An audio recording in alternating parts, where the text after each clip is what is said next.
Matapos pag-usapan ang joke ni Joey De Leon sa ABS-CBN, ano nga ba ang naging reaksyon dito ni Maine Mendoza kung saan nakita niya at narinig niya ang joke ng Henyo Master? Ano nga ba ang say dito ng asawa ni Maine na si Arjo Atayde na under ng ABS-CBN? Para sa kabuuang ulat, alamin natin ang buong detalye.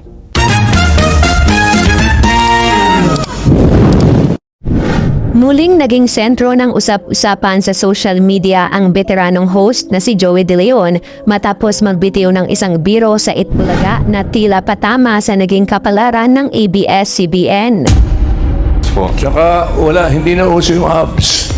Wala na nga yung abs eh. Iba naman yun eh. Iba naman yun, Joey. May CBN pala. Sorry. Sa gitna ng tawanan sa studio, hindi nakaligtas sa mapanuring mata ng mga netizen ang naging reaksyon ng kapwa host na si Maine Mendoza. Kapansin-pansin ang pananahimik at tila pagkailang ng aktres habang binibitawan ang naturang pahayag. Agad na umani ng samot-saring interpretasyon mula sa mga manonood.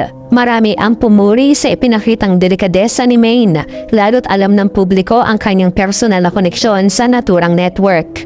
Bilang asawa ng aktor at Quezon City representative na si Arjo Atayde at talentang ABS-CBN, nauunawaan ng marami kung bakit tila naging sensitibo ang aktres sa usapin.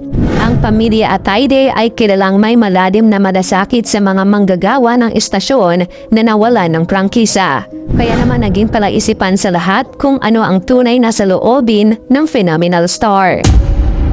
Sa kanyang mga naging pahayag sa social media at panayam, nanatiling mapagkumbaba at maingat si Maine sa pagbibigay ng komento. Bagaman hindi siya direktang nakipag-argumento sa kanyang Henyo Master, ipinahiwatig niya ang aktres ang kanyang respeto sa lahat ng istasyon at sa mga taong bumubuo rito.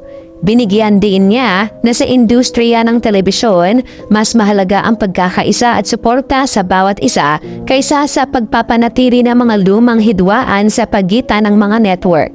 Sa ngayon, nananatiling tikom ang bibig ni Joey De Leon tungkol sa naging reaksyon ng netizens, habang patuloy namang umaani ng suporta si Maine at Arjo dahil sa kanilang pagiging profesional. Ang insidenteng ito ay nagsilbing paalala sa marami na sa likod ng mga biruan sa harap ng kamera, may mga personal na ugnayan at prinsipyo na pilit na pinahahalagahan ng mga artista. Sa huli, nanaig ang hangarin ng nakararami para sa isang mas inklusibong industriya para sa lahat ng mga manggagawa sa media.